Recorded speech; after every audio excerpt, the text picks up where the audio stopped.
Breaking news ஓடிட்டு இருக்கு. இப்பதான் தீர்ப்பு, இப்பதான் ஜட்ஜ்மெண்ட் வந்திருக்கு. தமிழ்நாடு காவல்துறைக்கு பிக் சல்யூட். இந்த அண்ணா பல்கலைக்கழக மாணவி விவகாரத்துல உருண்டானுங்க, கிடந்து பிறண்டானுங்க. ஒரு வாரத்துக்கு யார் அந்த சார், யார் அந்த சார்னு கேட்டு யாருன்னு கேக்குறீங்களா?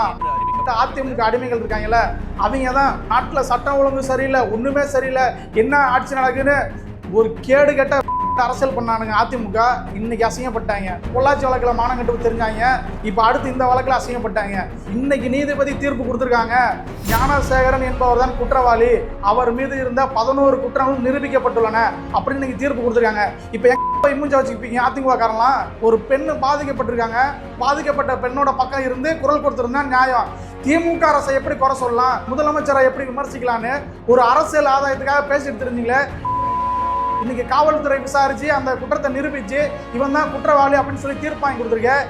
போய் மூஞ்ச வச்சுப்பீங்க அதிமுக காரலாம். இன்னைக்கு தீர்ப்பு வந்துருச்சுல்ல, இன்னைக்கு ஜட்ஜ்மெண்ட் கொடுத்துட்டாங்கல்ல.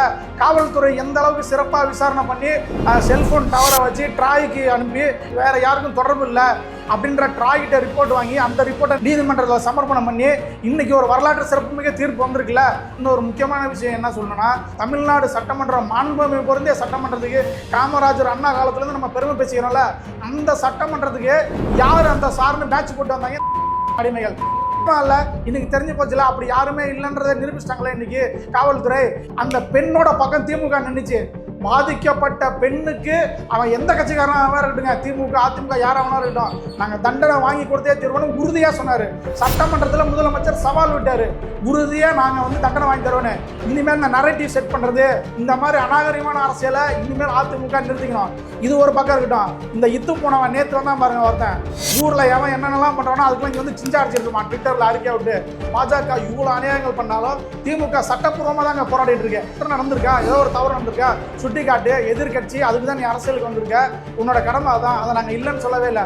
இதுக்காக தமிழ்நாட்டில் பெண்களுக்கே பாதுகாப்பு இல்லை, சட்ட ஒழுங்கே சரியில்லைன்னு ஒரு நரேட்டிவ் செட் பண்ணுறது மிக மிக ஆபத்தான அரசியல்.